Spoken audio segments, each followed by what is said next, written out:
Hello, and just like that, we have come to the last week of our 5-week intensive knitting in the round workshop.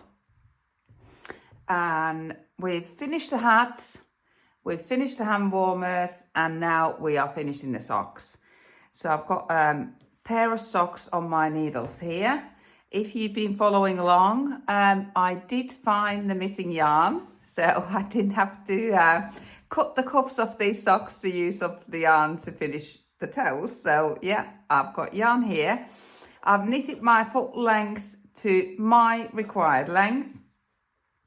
On the knitting pattern, on the Slow Morning Socks knitting pattern, there's a really handy chart at the end of the pattern to help you measure your sock and decide how long the sock should be before you start the toeing decreases. You've got the heel here. We finished the heel last week and now we knitted the foot. So the top we continued in pattern and the bottom we've done in stockinette. So it's nice and smooth on the bottom of the foot. And for my UK size 6 foot, I do 34 rows. I put a stitch, you know I like stitch markers.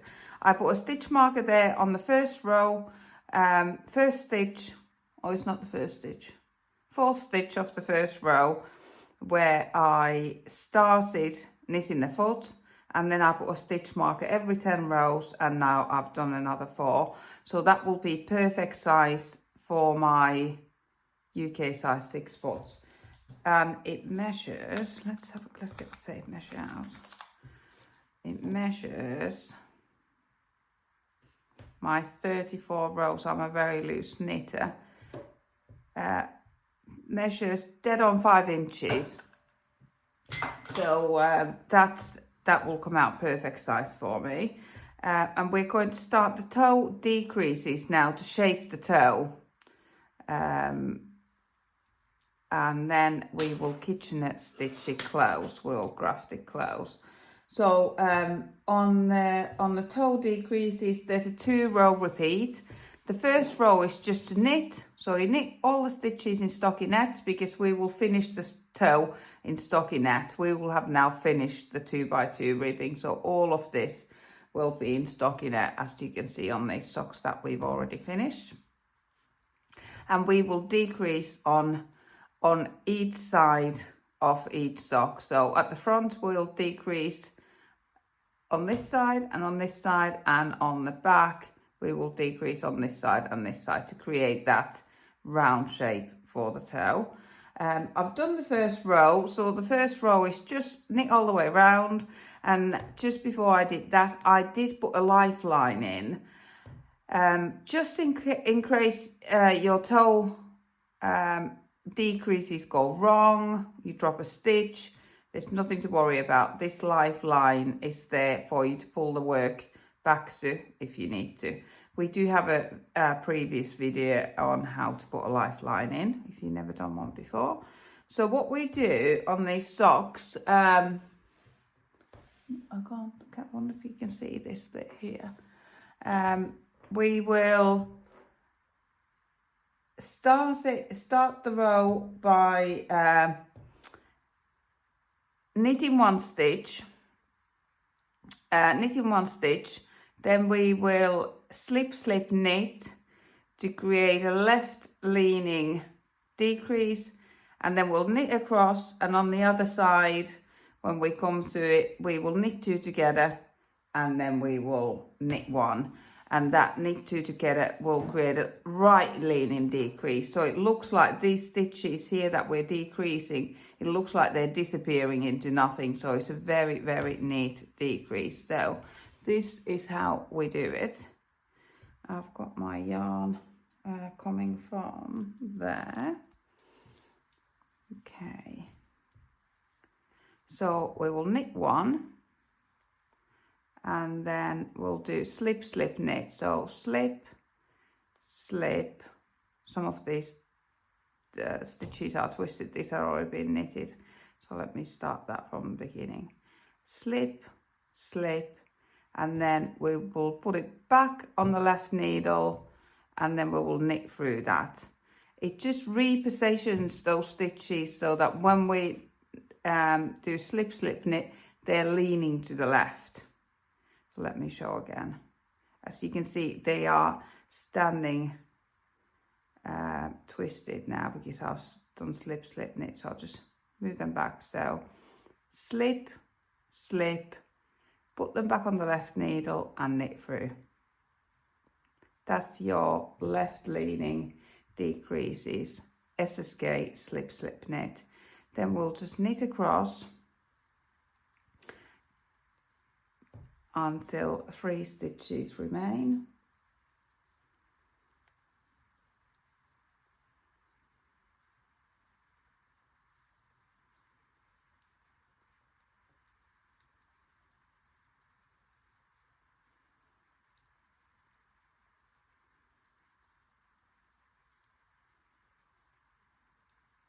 Now I've got 3 stitches left, and now we'll do a knit 2 together. There we have it, and that is the first row of decreases done. And yes, you guessed it, I'm going to put a stitch marker on the first stitch on the needle here to show me that I'm on a decrease row. You can see that those stitches have been knitted together, so you can tell from your stitches that it is a decrease row, but it is easy to get confused. So I like stitch markers. Now I know that this row I'm decreasing on every edge because I've got that stitch marker there. And then we move on to the second sock. Knit 1. Sorry, these stitches are already twisted because we've knitted this. Let me just reposition how they should be. So you knit 1, you slip, slip, and you knit through those 2. And now they're in the right position. And we knit to the last 3 stitches.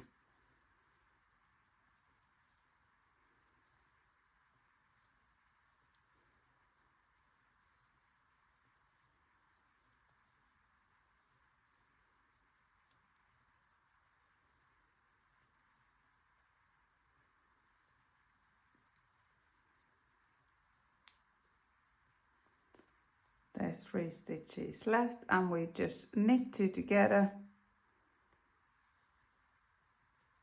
and knit that 1 stitch. There we are.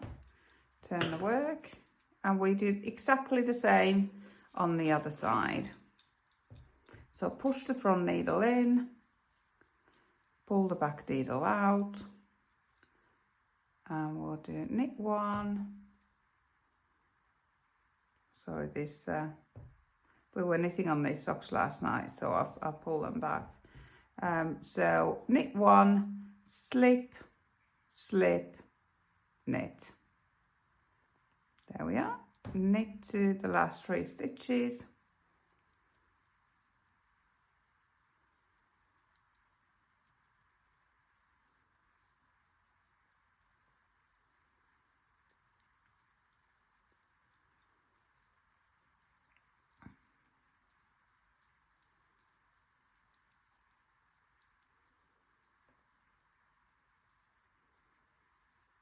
And knit 2 together. And knit 1. There. Move on to the second sock. Knit 1.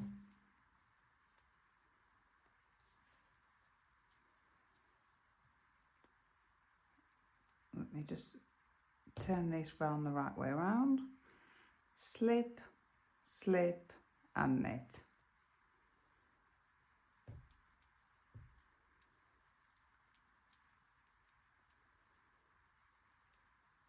Then knit to the last 3 stitches and complete the first decrease round on the toes of these socks.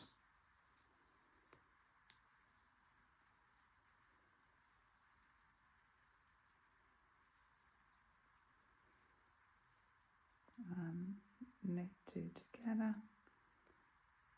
Sorry, I'll just have to retwist that knit there. So knit to the last 3 stitches, knit 2 together.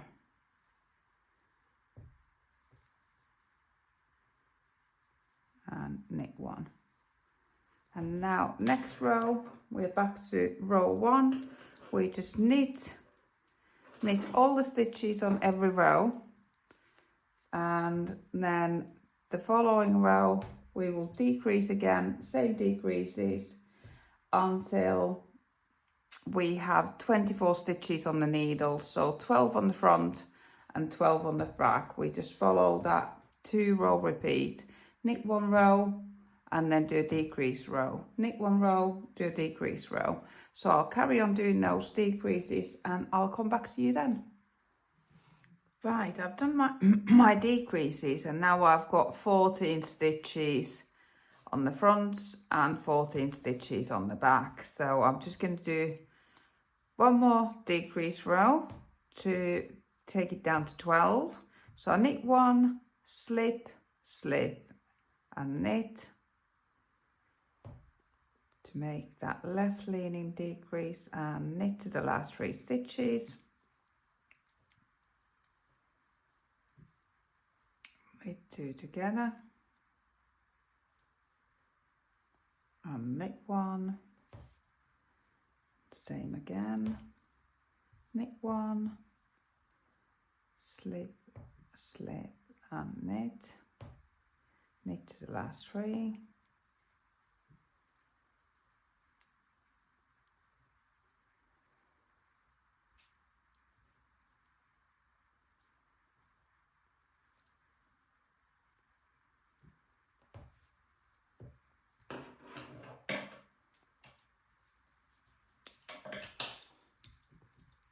pull the front needle in and pull the back needle out and knit 1, slip, slip and knit to the last 3 stitches.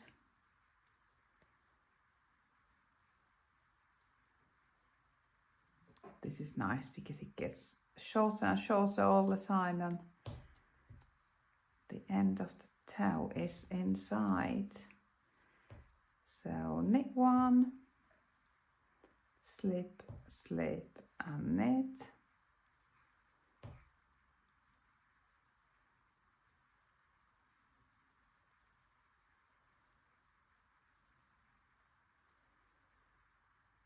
And knit 2 together and knit 1.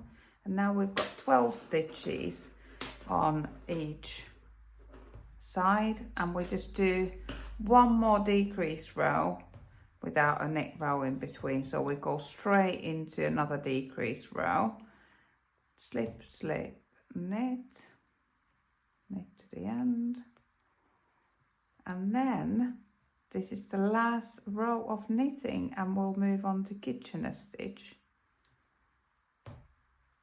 to close that toe really super neatly. Knit 1, slip, slip and knit to the last 3,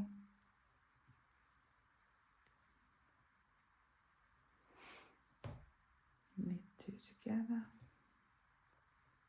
knit 1, the last side, push the front needle in, pull the back needle out, knit 1, slip, slip, knit to the last 3,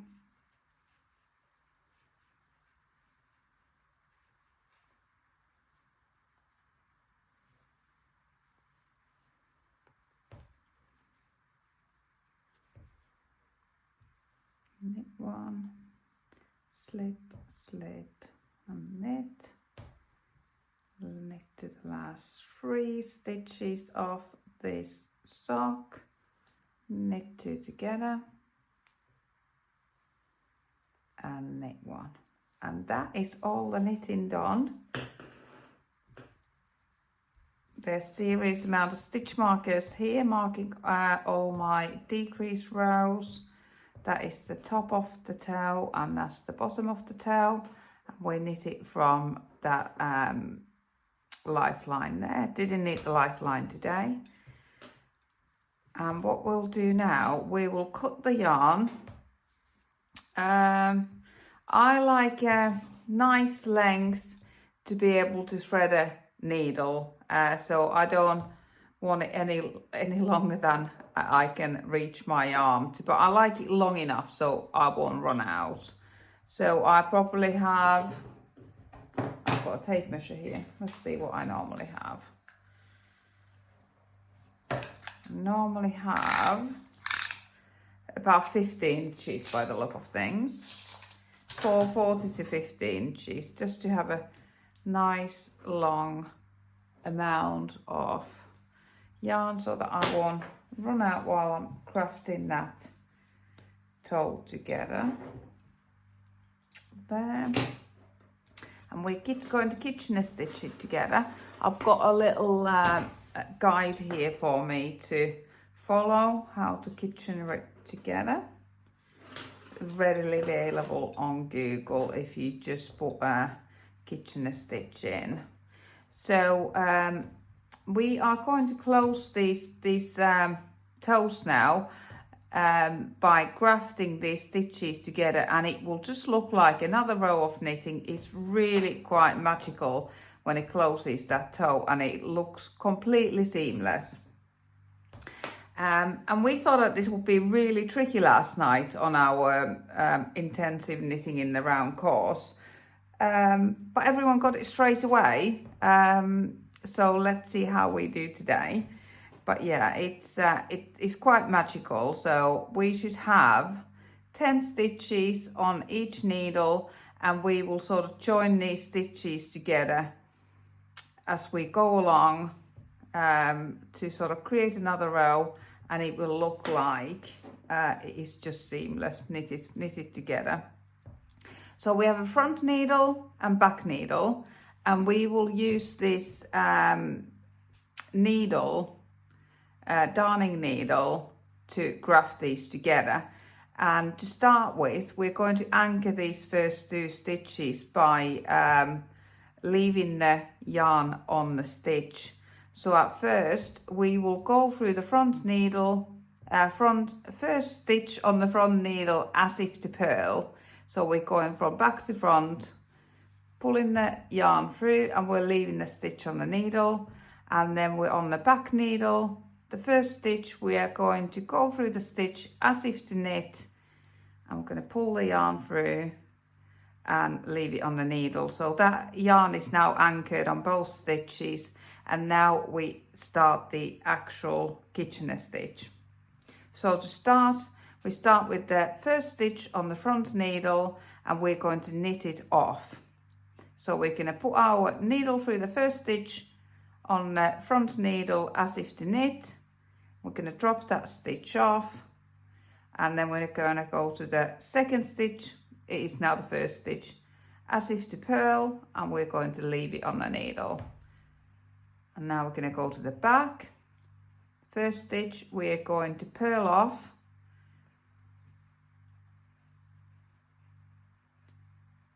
Who said that I like stitch markers? Tangled up there. And then the second stitch, we're going to knit on. So we're going to put the needle through as if to knit and leave it on the needle. And then we're going to move to the front. We're going to knit the first stitch off. So we're putting the needle through as if to knit and dropping it off. And then the second stitch, we are leaving it on the needle, what we're putting the darning needle through as if to purl. And then back needle, purl off, knit on. And we're just going to carry all the way to the end. And this is nice to do without any interruptions, so that you can get into a flow and rhythm. Because if you stop, it's quite tricky to remember where you are. When you pull the yarn, you can sort of see that this stitch was lastly knitted on. So now front, knit off, front, purl on, back, purl off, back, knit on, front, knit off, front, purl on, back, purl off, back, knit on, front, knit off, front, purl on, back, purl off, back, knit on, front, knit off, back, front, purl off. Just make sure that the yarn doesn't get, the thread doesn't get twisted around the needle. Back, purl off, back, knit on,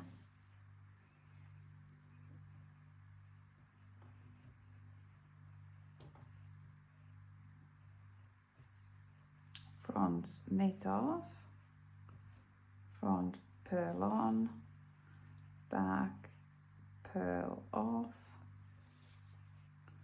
back, knit on. While you go, just tighten that yarn just perfectly, not too tight, not too loose. So we're sort of working every stitch twice to create that V of the knit stitch in between these two rows of needles.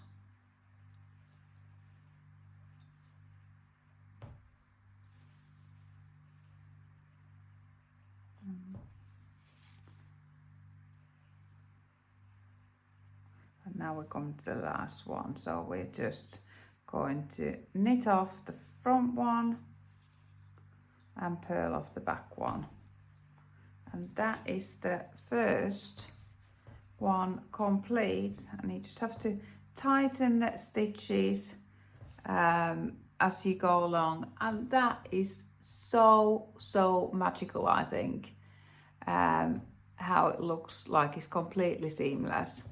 And now we can take all the stitch markers off and darn the ends in. Take the lifelines out.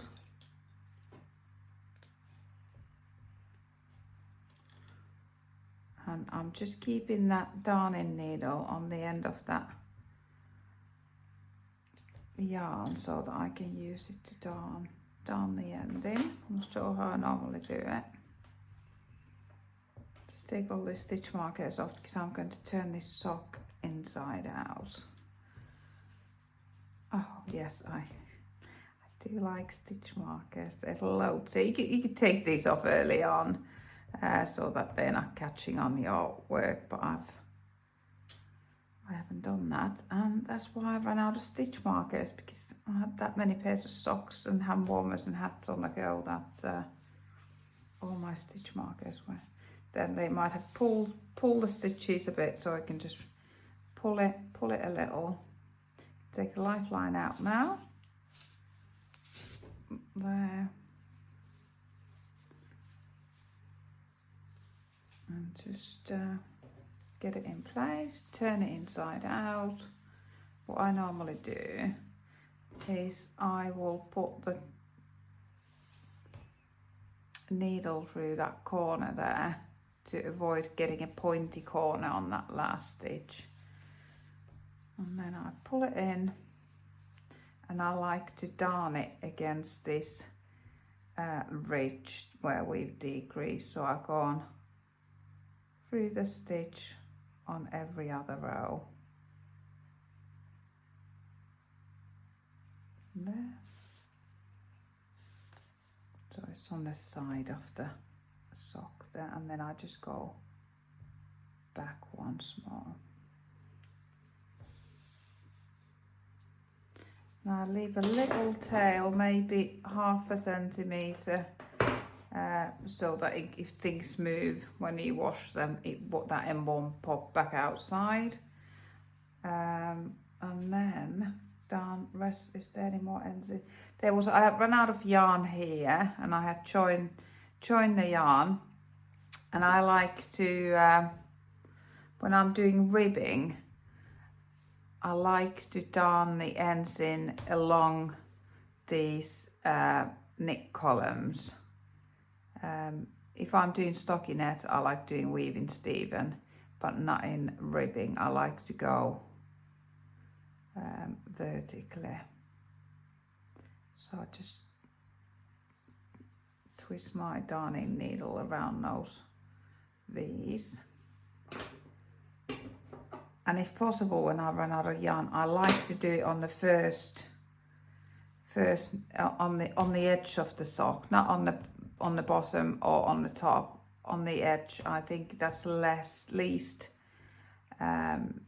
noticeable when you're wearing the socks. I'll just go on the opposite side of the V here. You could go in the opposite direction altogether. I just go in the direction that I fancy at the time. So there's that one. There. And then I can just darn in the cast on edge. And these stocks, I'm intending on turning the cuff. So to hide that end, I like to darn it on the right hand side, because when I fold the socks, it'll be hidden on there then. So I like to do that on the top of the sock. But if you're not planning to fold your socks, you might want to do it on the wrong side. So I like to go through these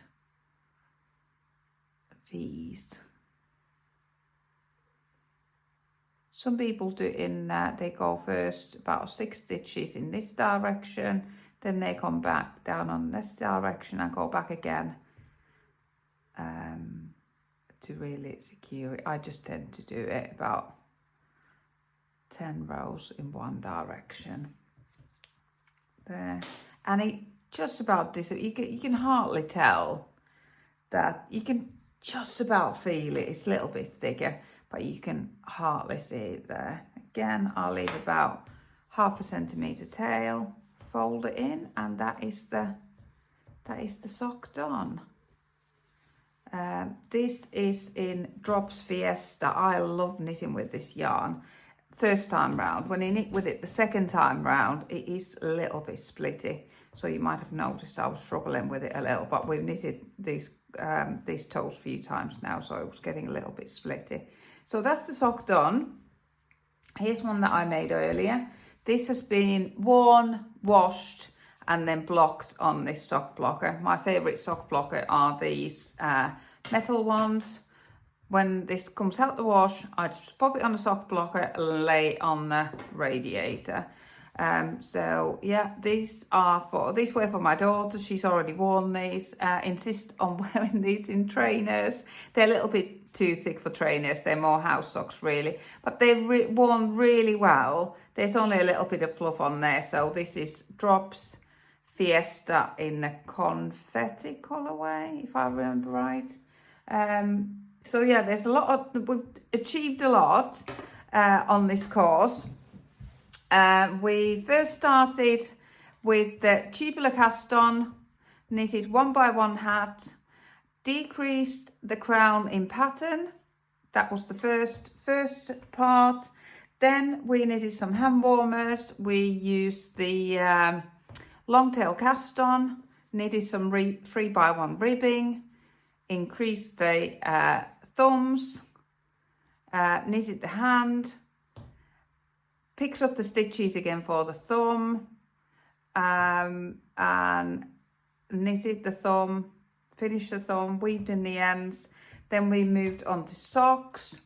We did German twisted cast on, knitted 2x2 ribbing, turned the heel using German short row heel, knitted the foot, decreased the toes using SSKs and knit 2 together, slip, slip, knit and knit 2 together, and then we grafted the toe together using Kitchener stitch, all whilst learning how to knit in the round. So that's why we called it an intensive intensive course, lots of knitting got done, but we're all done. I'm just going to finish off this second sock, just kitchen rig together. I don't know if you want to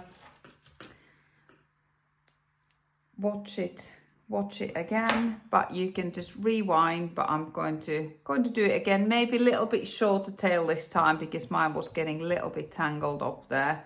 Finish the second sock and put this away and move on to our next course. Our next course, not course really, knit along is we're knitting along together for 5 weeks, and we're going to knit the Le Pouf cardigan or sweater. You can choose whichever one you want to do. It's a free pattern by Hedgehog Fibers, and they've kindly given us permission to use it for this knit along. You can have a look on Ravelry at the pattern. You'll need to get your 4mm circular needle, 80 centimeter circular needle, and the yarn. You need about 500 grams of either 4-ply yarn or DK weight yarn, but do check your size, do a swatch, and choose whichever yarn you want to be using for that. But that's the next plan. But thank you for following this course, and hope you've learned a lot. And any questions, just drop a message down below. Thank you very much.